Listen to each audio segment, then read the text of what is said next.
আসসালামু আলাইকুম সবাইকে। আশা করি সবাই অনেক ভালো আছেন, ভালোর সাথেই আছেন। ভয়ের বারান্দায় আপনাদের সবাইকে স্বাগত জানাচ্ছি। আমি তরিকুল জুনিয়র। শুরু হয়ে গেল মাহে রমজান মাস, নিজেদের গুনাহ মাফের আরো একটা সুবর্ণ সুযোগ। তাই সবাই মহান আল্লাহর কাছে বেশি বেশি করে ইবাদত করুন, নিজেদের মাফ করানোর জন্য বেশি বেশি করে ইস্তেগফার পড়ুন। সিয়াম সাধনার পরেই ঈদ, আর এই ঈদ নিয়ে কম বেশি আমরা সবাই অনেক ব্যস্ত, অনেক প্ল্যান, নিজেদের স্বজনদের সাথে সময় কাটানো। আমরাও ঈদে আপনাদের জন্য অনেক প্ল্যান করেছি। আসছে ঈদ স্পেশাল এপিসোড, তার জন্য আপনারা আমার কাছে বেশি বেশি করে চমৎকার সব ঘটনা লিখে পাঠান, অডিও ক্লিপ পাঠান। আমাদের কাছে ঘটনা পাঠানোর অ্যাড্রেসটা হলো torikul01752@gmail.com। লিখে পাঠিয়ে দিন আপনার সাথে ঘটে যাওয়া কিংবা আপনার জানা সেরা ভৌতিক ঘটনা। পবিত্র মাহে রমজানের শুভেচ্ছা দিয়ে শুরু করছি আজকের এপিসোড। যেভাবে লেখা আছে আমি ঠিক সেভাবেই পড়ছি। আসসালামু আলাইকুম তরিকুল ভাই, আশা করি অনেক ভালো আছেন। আলহামদুলিল্লাহ, আমিও অনেক ভালো আছি। আমি আপনাদের ভয়ের বারান্দার একজন নিয়মিত শ্রোতা। এর আগেও আমি আপনার ভয়ের বারান্দায় একটা ঘটনা লিখে পাঠিয়েছিলাম, সেই ঘটনাটাও সিলেক্টেড হয়েছিল। তাই অনেক উৎসাহ নিয়ে আমি আবারও একটা ঘটনা আপনার ভয়ের বারান্দায় লিখে পাঠালাম। যদি এই ঘটনাটাও সিলেক্টেড হয় তাহলে অবশ্যই আমাকে জানাবেন। গতবারেও আমি আমার নাম ঠিকানা প্রকাশ করতে অনেক চুপ ছিলাম, তাই এবারও আমি তার ব্যতিক্রম হলাম না। আমি ছদ্মনাম হিসাবে আমার নাম রাফি ব্যবহার করছি। ঘটনাটা আমার নিজের ফুয়াতো ভাইয়ের সাথে ঘটে যাওয়া। তিনি যেভাবে আমার কাছে বলেছে আমি ঠিক সেভাবেই আপনার কাছে লিখে পাঠাচ্ছি। ঘটনাটা 2022 সালের মে মাসের কোনো একদিন ঘটে যায়। বলে রাখি, আমার ফুফাতো ভাই তিনি পেশায় একজন স্বর্ণকার ছিল। ঘটনাটা তার এই স্বর্ণকারের কাজ করাকেই কেন্দ্র করে। আমার ভাইয়ের নিজস্ব একটা দোকান ছিল। তিনি তার নিজের দোকানে সোনা আর রূপার গহনা তৈরি করতেন, তিনি তাবিজও তৈরি করতেন। আর ঘটনাটা ঠিক এরকমই একটা তাবিজকে নিয়ে। এবার আমি আমার ভাইয়ের মতো করে বলছি। তিনি বলছেন, আমি প্রতিদিনের মতো সেদিনও নিজের দোকানে গিয়েছিলাম। ঘুম থেকে উঠে গোসল করে খাওয়া দাওয়া শেষ করে হাঁটতে হাঁটতে নিজের দোকানে গিয়ে দাঁড়ালাম। দোকান খোলার প্রায় 7 থেকে 8 মিনিটের মাথায় একটা অপরিচিত মহিলা আমার দোকানের সামনে এসে দাঁড়ালেন আর আমার নাম ধরে ডাক দিলেন। আমি তার ডাকের জবাব নিলাম আর নিজের দোকানের ভেতরে এসে বসতে বললাম। তিনি আমার দোকানের ভেতরে এসে দাঁড়ালেন, কিন্তু বসলেন না। সেই মহিলাটাকে জিজ্ঞাসা করলাম তিনি কি করতে এসেছেন। সেই মহিলাটা আমাকে আশ্চর্য করে দিয়ে জিজ্ঞাসা করলো আমি মুসলমান কিনা। আমি ভুরু কুঁচকে তার দিকে তাকালাম আর বললাম, আমার নাম শুনে কি আপনার আমাকে হিন্দু কিংবা অন্য ধর্মের লোক মনে হচ্ছে? তিনি তারপরও আমাকে জিজ্ঞাসা করলেন আমি মুসলমান কিনা। আমি জানালাম হ্যাঁ আমি মুসলমান। তারপরে আমাকে জিজ্ঞাসা করলো আমি 5 ওয়াক্ত নামাজ পড়ি কিনা। সত্যি বলতে আমি 5 ওয়াক্ত নামাজ পড়তাম না, তাই তার কাছে মিথ্যা বলার কোনো অপশনই ছিল না আমার কাছে। আমি তাকে সত্যি সত্যি বললাম আমি 5 ওয়াক্ত নামাজ পড়ি না, আমি শুধুমাত্র জুম্মার নামাজ পড়তে যেতাম, এটাও তাকে জানালাম। তিনি আমাকে এরকম আরো অনেক প্রশ্ন করতে লাগলেন। আমি তার কিছু কিছু প্রশ্নে প্রচন্ড বিরক্ত হয়ে গেলাম আর এক পর্যায়ে বিরক্ত নিয়েই তাকে জিজ্ঞাসা করলাম, আপনি এই সকালবেলা আমার দোকানে কি করতে এসেছেন? আপনি কি কিছু তৈরি করবেন নাকি এমনি এসেছেন? আমার এই কথাটা শুনে মহিলাটা তার এবার প্রশ্ন করা বন্ধ করে দিল আর আমাকে সরাসরি বলল তাকে একটা তাবিজ তৈরি করে দিতে হবে। তাবিজের কথা শুনে আমি একটু অসম্মতি জানালাম। বললাম আমার হাতে এখন ওরকম সময় নেই যে আপনাকে তাবিজ তৈরি করে দেব। সে মহিলাটা আমাকে বলল আজকে না দিলেও চলবে। তিনি আমাকে বলল আগামী 1 মাসের ভেতরে যে কোনো মঙ্গলবারে আমাকে একটা তাবিজ বানিয়ে দিলেই হবে। আমি তার কথা শুনে তাকে আশ্বাস দিলাম আমি সামনের সপ্তাহের মঙ্গলবারে তাকে তাবিজ বানিয়ে দেব। আমি জানতাম এসব তাবিজ 1 ডাকের হয়। এবার 1 ডাক কি জিনিস আপনাদের একটু বোঝাই। 1 ডাক হলো যে কোনো জিনিস কেনা কিংবা বিক্রি করার সময় যেই একটা দাম বলা হয় সেটাকে এক ডাক বলে। এই এক ডাকের জিনিসের কখনো দাম কমাতে কিংবা বাড়াতে হয় না। বিক্রেতা যেই দামে এই জিনিসটা বিক্রি করতে চায় ঠিক সেই দামেই এই জিনিসটা কিনে নিতে হয়, একেই এক ডাক বলে। সেই মহিলাটা আমাকে বলল আমার মজুরি কত টাকা হবে। এসব তাবিজ এর আগে অনেক বানিয়েছি, এত পরিমাণে বানিয়েছি যেটা আমি গুণে শেষ করতে পারবো না। তাই আমি ওই মহিলাটাকে বললাম, আগে আপনার রীতিনীতি আমাকে বলুন, তাবিজটা কিভাবে তৈরি করে দিতে হবে, তারপরে আমি আপনাকে দাম বলব। সেই মহিলাটা আমাকে তার তাবিজ বানানোর শর্ত বলে দিলেন। তিনি আমাকে যে শর্তগুলো দিলেন এরকম শর্ত আমি এর আগে কোনোদিনও শুনিনি। যদিও আমি কোনো শর্তই মেনে চলতাম না, তবু এই শর্তগুলো ছিল কিছুটা এইরকম। যে কোনো এক মঙ্গলবারে সকালবেলা ফজরের নামাজ শেষ করে একটা পুকুর ঘাটে গিয়ে গোসল করতে হবে, আর ভেজা কাপড়ে নিজের বাড়িতে আসতে হবে। বাড়িতে এসে কোনো কিছু না খেয়ে কারো সাথে কোনো কথা না বলে আমি শরীর পরিষ্কার করে নিজের দোকানে যাব, আর দোকানে যাওয়ার সময় সূরা ফাতিহা আর সূরা ইখলাস পড়তে পড়তে যাব। দোকান খোলার পরে আমি সর্বপ্রথম তার তাবিজের কাজ করতে বসবো। তাবিজটা বানানোর সময় আমাকে সূরা ফাতিহা পড়তে হবে। যতক্ষণ পর্যন্ত তাবিজ বানানো শেষ না হবে ততক্ষণ পর্যন্তই আমার সূরা ফাতিহা পড়তে হবে। এই তাবিজ বানানোর সময় আমি কোনোভাবেই কারোর সাথে কোনো কথা বলতে পারবো না। এরকম শর্ত দিয়ে ওই মহিলাটা আমাকে বলল আমি তার তাবিজ বানিয়ে দিতে পারবো কিনা। আমি তার কথায় জানালাম আমি তাকে একটা তাবিজ বানিয়ে দিতে পারবো, কিন্তু সামনের মঙ্গলবারে। এই মঙ্গলবারে হবে না, আমার মজুরি 2000 টাকা লাগবে, আর তাবিজ বানানোর যতখানি চাঁদির প্রয়োজন সেগুলো সেই মহিলারই বহন করতে হবে। তিনি আমাকে আর কোনো কথা বললেন না। তার আঁচল থেকে এক টুকরো চাঁদি আমাকে দিয়ে বললেন, এইটা দিয়েই যেন আমি কাজ শুরু করি। আর আমার মজুরি 2000 টাকা তিনি নগদেই আমাকে দিয়ে দিলেন। আর কোনো কথা না বলেই তিনি আমার কাছ থেকে চলে গেলেন। আর যাওয়ার আগ দিয়ে একটা কথাই বলে গেলেন, এই মঙ্গলবারের পরের মঙ্গলবারের সন্ধ্যাবেলায় তিনি আমার কাছে আসবেন এই তাবিজটা নিতে। আমি তার নাম ঠিকানা লিখতে গেলেও সেখানেও তিনি আমার সাথে আর কোনো কথা বললেন না। তিনি সেখানেও আমার সাথে কোনো কথা বললেন না। আমি কতখানি কি জিনিস নিলাম এগুলো লিখে রাখার মতো সময় আমাকে দিলেন না। তিনি আমাকে টাকাটা দিয়েই চলে গেলেন। আমি তার এই কাজে প্রচন্ড আশ্চর্য হয়ে গেলাম, আর ভাবতে লাগলাম এটা কি ধরনের কাজ হলো। তিনি কতখানি চাঁদি আমাকে দিয়ে গেলেন এটা তিনি না দেখেই চলে গেলেন। আর পরের বার যদি এসে আমাকে বলে যে আমি আপনাকে এর থেকেও বেশি দিয়েছিলাম তখন আমি কি করব। এসব ভাবতে ভাবতে আমি দোকান থেকে বের হয়ে গেলাম, আর সেই মহিলাটাকে খোঁজার জন্য চারপাশে নজর দিলাম, কিন্তু আশ্চর্যজনকভাবে রাস্তার দুই পাশে কেউ ছিল না। রাস্তার দুই পাশে আমি সেই মহিলাটাকে দেখতে পেলাম না। এই ঘটনা দেখে প্রচন্ড আশ্চর্য হয়ে পড়লাম। ভাবলাম হয়তো কোনো যানবাহন নিয়ে এসেছিল, আর সেই যানবাহনে উঠে তিনি অনেক জোরে চলে গিয়েছেন। আমি এবার সেই চাঁদিটাকে মাপ করলাম। একেবারে পুরো 1 ভরি চাঁদি ছিল সেখানে। যদিও একটা তাবিজ তৈরি করতে 4 থেকে 5 আনা চাঁদি হলে যথেষ্ট, কিন্তু এতখানি চাঁদি তিনি কেন আমাকে দিয়ে গেলেন এটা আমি বুঝলাম না। আর সাধারণত কোনো মানুষই নিজে আগে সোনা কিংবা চাঁদি কিনে আমাদের মতো স্বর্ণকারের কাছে দিয়ে যায় না। তারা আমাদের কাছে টাকা জমা দিয়ে যায়, আমরা নিজেরা সেই স্বর্ণ কিংবা রৌপ্য কিনে তাদেরকে গহনা তৈরি করে দেই। কিন্তু জীবনের এই প্রথম আমার সাথে এরকম একটা ঘটনা ঘটলো। আমি এই ঘটনাটাকে আমার 2-1 বন্ধু বান্ধবের সাথে শেয়ার করলাম। তারা আমাকে বলল আমি যেন সেই মহিলার কথা অনুযায়ী তাবিজটা তৈরি করে দেই।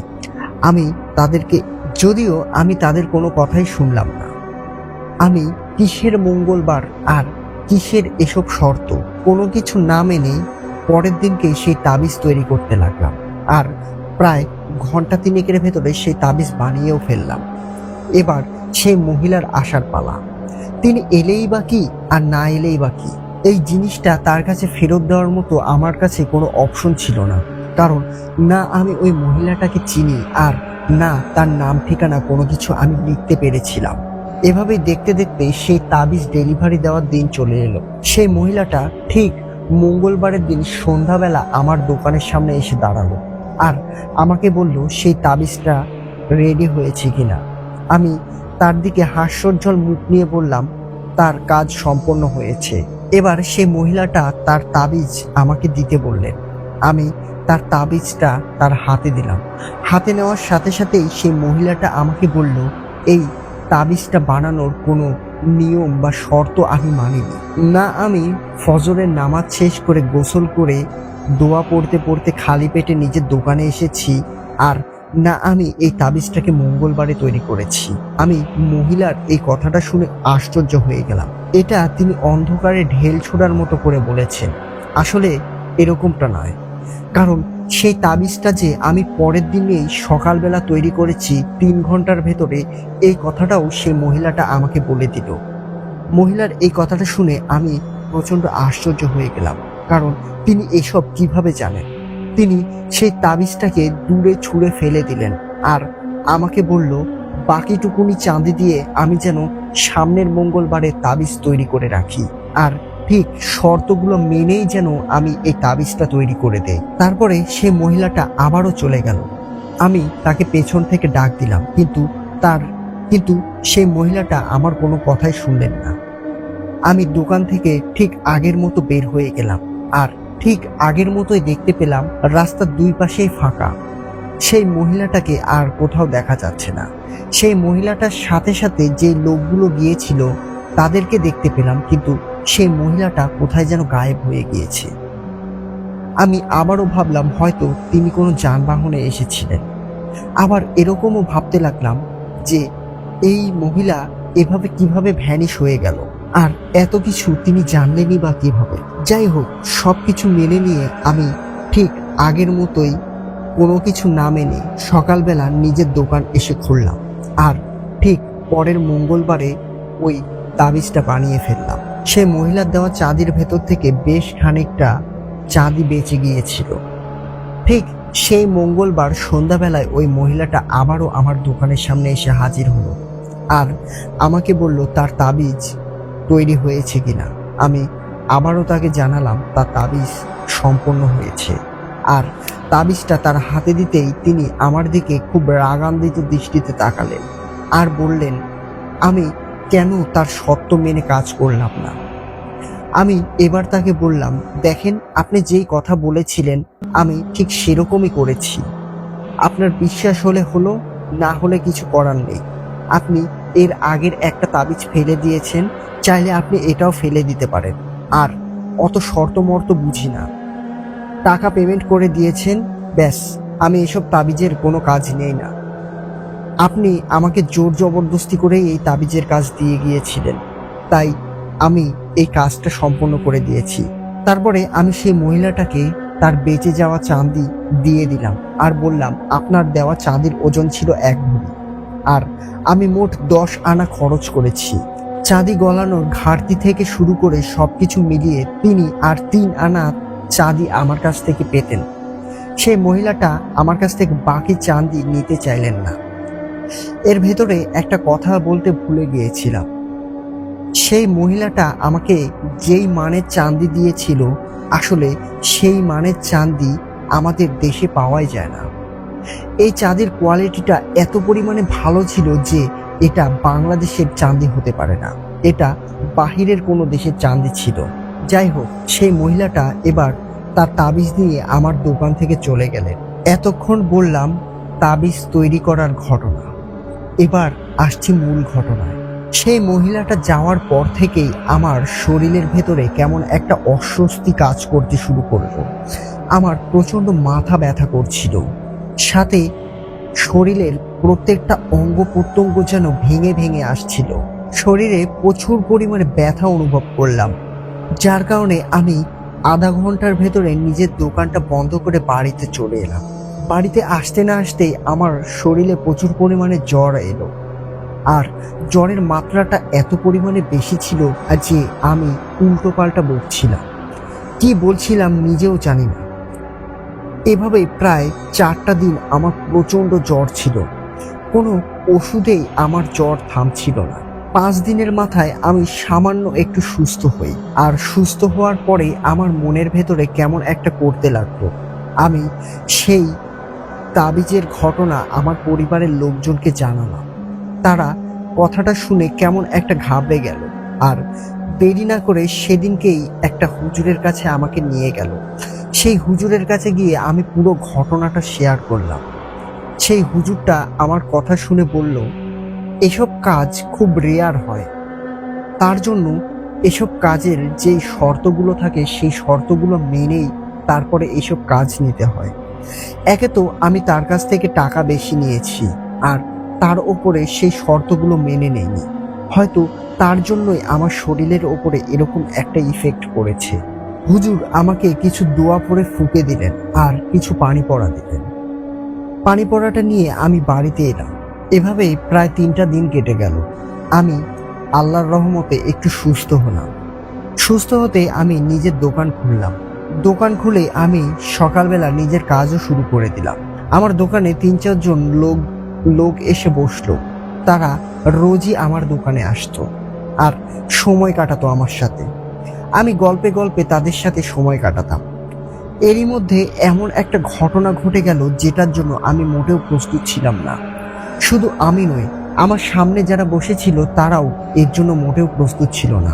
আমি চান্দির মালা গাঁথার কাজ করছিলাম, আর এরই ভেতরেই আমার বাম গালে সজোরে একটা থাপ্পড়ের শব্দ সবাই শুনতে পেল, আর আমি নিজেও এটা অনুভব করলাম। থাপ্পড়ের গতিটা এত জোরে ছিল যে আমি সেখানে জ্ঞান হারিয়ে ফেলি।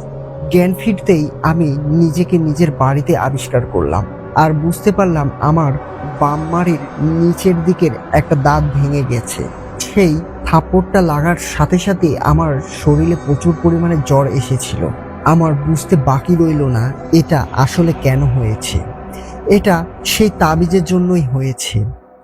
আমি আবারও প্রায় টানা 7 দিন অনেক অসুস্থ ছিলাম। শরীরে এতটুকুনো শক্তি ছিল না যে বিছানা থেকে উঠে বসবো। অনেক কষ্টে খাওয়া দাওয়া আর বাহিরে যাওয়ার কাজ করতাম। প্রায় 7 দিন পরে আমি আবারও সুস্থ হই, আর নিজের নিয়ম মাফিক আমি আবারও দোকানে যাই। বলে রাখি, আমি দোকান খুলতাম সকাল 9টা থেকে 9:30টার ভেতরে, আর দোকান বন্ধ করে বাড়িতে আসতাম প্রায় রাত 12টা কি 1টার দিকে। কোনোদিনও রাত 2টাও হয়ে যায়। যদিও এতদিন দোকান না খোলার কারণে আমার দোকানে কাজের অনেক চাপ পড়ে গিয়েছিল, যার কারণে সেদিন রাতে আমার আসতে প্রায় 2টা বেজে গিয়েছিল। দোকান থেকে আমার বাড়ির রাস্তা ছিল প্রায় আধা ঘন্টার মতো, আর আমি রোজ রাতে কিংবা সকালে হেঁটে হেঁটেই নিজের দোকান থেকে বাড়িতে যাতায়াত করতাম। এমনভাবেই রাত 2টার দিকে আমি আসছি। চারপাশটা চাঁদনি ছিল, যার কারণে রাস্তা দেখতে আমার কোনো অসুবিধা হচ্ছিল না। চারপাশে ঝিঝি পোকার আওয়াজ, আর পুরো রাস্তায় শুধু আমি একাই। কোনো কুকুর বা বেড়ালেরও কোনো চিহ্ন নেই। সেদিনকে কেন জানি ওই রাস্তা দিয়ে আসতে আমার একটু ভয় লাগছিল, আর সামনে আমার জন্য যা অপেক্ষা করছিল এটা আমার ধারণার বাহিরে ছিল। আমি প্রায় আমার বাড়ির কাছাকাছি এসে গিয়েছি। আমার বাড়িতে যেতে হলে একটা বড় লেবুর বাগান পার হতে হয়। সেই লেবুর বাগানের পাশ দিয়ে আমার বাড়িতে যাওয়ার রাস্তা। আমি যখনই সেই লেবু বাগানের কাছে এসে দাঁড়ালাম, তখন আমি সেই লেবু বাগানের মাঝখানে যা দেখলাম এর জন্য আমি মোটেও প্রস্তুত ছিলাম না। আমি চাঁদনি রাতের আলোয় স্পষ্ট দেখতে পেলাম সেই লেবু বাগানের মাঝামাঝি অবস্থায় কোনো একটা কালো কিছু দাঁড়িয়ে আছে। তার উচ্চতা এত বেশি ছিল যেন মনে হচ্ছিল একটা ইউক্যালিপটাস গাছ দাঁড়িয়ে আছে। এটা দেখে আমি প্রচন্ড ভয় পেয়ে যাই, কারণ এটা আমার চিরচেনা রাস্তা। এই লেবু বাগানের ভেতরে এরকম কিছু একটা দাঁড়িয়ে আছে, এটা আমি এর আগে কখনো দেখিনি। আমি সাথে সাথে বুঝতে পারলাম এটা আসলে কোনো স্বাভাবিক কিছু নয়। আমি দোয়া পড়তে লাগলাম। মনে মনে আয়তাল কুস্তি পড়তে লাগলাম, কিন্তু সেইখান থেকে আমি এক ধাপও নড়ার শক্তি পাচ্ছিলাম না। হঠাৎ করেই আমি দেখতে পেলাম সেই কালো ছায়াটা আস্তে আস্তে ছোট হতে লাগলো, আর ছোট হতে হতে সেই জিনিসটা লেবু বাগানের মাঝে হারিয়ে গেল। এটা দেখে আমি প্রচন্ড ভয় পেয়ে গেলাম, আর সেখানেই পাথরের মতো দাঁড়িয়ে থাকলাম। এটা আমি কি দেখলাম? এটা কি সত্যি ছিল, নাকি এতদিন অসুস্থ আর কাজের ক্লান্তির কারণে আমি চোখে ভুলভাল দেখছি? নিজেকে কেমন একটা স্বপ্নের ভেতরে রেখেছিলাম মনে হচ্ছিল। এসব ভাবতে ভাবতে আমার কেমন শরীরটা আরো বেশি ভারী হয়ে আসলো। আমি এবার লেবু বাগানের ভেতরে থেকে যা দেখতে পেলাম, এটা দেখে আরো বেশি ভয় পেয়ে গেলাম। আমি স্পষ্ট দেখতে পেলাম সেখান থেকে লাল টকটকে একজোড়া চোখ আমার দিকে ধেয়ে আসছে, যেটা লেবু বাগানের অন্ধকার ভেদ করে আসছিল। আমি এটা দেখে প্রচন্ড ভয় পেয়ে গেলাম। সেখান থেকে আমি দৌড়ে পালানোর চেষ্টা করলাম, কিন্তু সেখান থেকে আমি এক পাও নড়তে পারছিলাম না। আমি অনেক জোরে জোরে আল্লাহকে ডাকতে লাগলাম, আর নিজে সর্বস্ব শক্তি দিয়ে সেখান থেকে দৌড়ে পালিয়ে গেলাম। আমি কতক্ষণ দৌড়েছি এটা আমি জানি না। আমি দৌড় থামিয়ে এক জায়গায় এসে হাঁপাতে লাগলাম, আর হাঁপাতে হাঁপাতে নিজের চোখ খুলে আবারও দেখতে পেলাম আমি অন্য কোথাও নয়, সেই লেবু বাগানের সামনে এসে দাঁড়িয়েছি। আর ঠিক লেবু বাগানের ভেতর থেকে একজোড়া চোখ আমার দিকে এক দৃষ্টিতে তাকিয়ে আছে। আমি এটা দেখে কি করব বুঝতে পারছিলাম না। হঠাৎই আমি দেখতে পেলাম সেই চোখ জোড়া আমার দিকে এগিয়ে আসছে, আর এগিয়ে আসতে আসতে একটা কালো অবয়বের রূপ নিল, যেটা আমার থেকে প্রায় হাত দশেকের মতো লম্বা ছিল। সেই জিনিসটা আমার কাছে এসে দাঁড়িয়ে আমাকে আবারও সজোরে একটা থাপ্পড় মারে। তারপরে আমার আর কোনো কিছু মনে নেই। পরের দিন সকালে নিজেকে নিজের বাড়িতে আবিষ্কার করলাম। এবার আমার মাথাটা প্রচন্ড পরিমাণে ভারী হয়েছিল। এত পরিমাণে ব্যথা ছিল যে আমি ঘাড় নাড়াতে পারছিলাম না। আমি আমতা আমতা করে গতকাল রাতের ঘটনা সবাইকে খুলে বললাম। আমার এই ঘটনা শুনে আমার পরিবারের লোকজন প্রচন্ড ভয় পেয়ে গেলেন। এবার আমরা একটা ভালো কবিরাজের সন্ধান করতে লাগলাম। প্রায় দিন তিনেকের মাথায় আমি একটা কবিরাজের সন্ধানও পেয়ে গেলাম। সেই কবিরাজের কাছে গিয়ে শুরু থেকে গত 3 দিন আগের ঘটনা পর্যন্ত সবকিছু বললাম। সেই কবিরাজটা আমার পুরো কথা শুনে আমাকে সেখানে বসতে বললেন, আর তিনি তার কাছে থাকা জিনের মাধ্যমে জানতে পারলেন এটা আসলে একটা দুষ্টু জিনের কাজ, আর এই দুষ্টু জিনটা অনেক শক্তিশালী। আর এই জিনটা আমার ওপরে কেন আসর করেছে এই কথাটাও তিনি আমাকে বললেন। আসলে সেদিন যে মহিলাটা আমার কাছে তাবিজ বানাতে এসেছিল, সেই মহিলাটা আসলে কোনো মানুষ ছিল না, তিনি একটা জিন ছিলেন। আর সেই জিনটা একটা মহিলার রূপ ধরে আমার দোকানে এসেছিলেন। সেই তাবিজটা আমি তার বলা শর্ত অনুযায়ী বানিয়েছিলাম না, যার কারণে সেই তাবিজটা যেই কারণে ওই জিনটা বানিয়ে নিয়েছিল সেই কাজটা তো হয়েছিল, কিন্তু যাকে তাড়ানোর জন্য ওই তাবিজটা তৈরি করেছিল সেই জিনটা এবার পালিয়ে আমাকে টার্গেট করেছিল। আর এতদিন আমাকে থাপ্পড় মারা থেকে শুরু করে আমার অসুখ বিসুখ সবকিছুর কারণ ছিল ওই দুষ্টু জিনটাই। এবার সেই কবিরাজটা তার মতো করে রিচুয়াল করে সেই জিনটার কোনো একটা ব্যবস্থা করেছিলেন, আর আমাকে একটা তাবিজ বানিয়ে দিয়েছিলেন, যেই তাবিজটা এখনো আমার ভাইয়ের গলায় আছে। ঘটনাটা এখানেই শেষ, কিন্তু এই ঘটনার পর থেকে আমার ফুফাতো ভাই আর নিজে কোনো গহনার কাজ করেন না। তার দোকান এখনো আছে, আর তিনি এখন কারিগর নিয়েছেন। এই ঘটনার পর থেকে তিনি কোনো রকমের কোনো তাবিজের কাজ তার দোকানে আর নেন না। ঘটনাটা এখানেই শেষ। জানি না আপনার কাছে কেমন লেগেছে।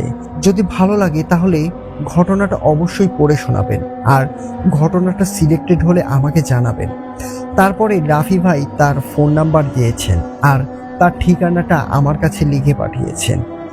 যদিও সর্বপ্রথমেই তিনি তার ঠিকানা উল্লেখ করতে নিষেধ করেছেন, তার জন্য আমি তার ঠিকানাটা উল্লেখ করলাম না। এই ঘটনাটা আপনাদের কেমন লেগেছে অবশ্যই কমেন্ট করে আমাদের জানাবেন।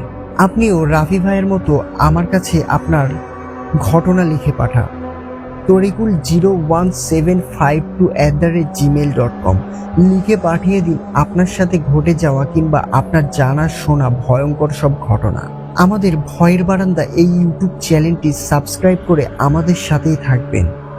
ভিডিওটা ভালো লাগলে অবশ্যই একটা লাইক দেওয়ার জন্য বিশেষভাবে অনুরোধ জানাচ্ছি। কথা হবে অন্য কোনো এপিসোডে। আজকের মতো বিদায় নিচ্ছি। আসসালামু আলাইকুম।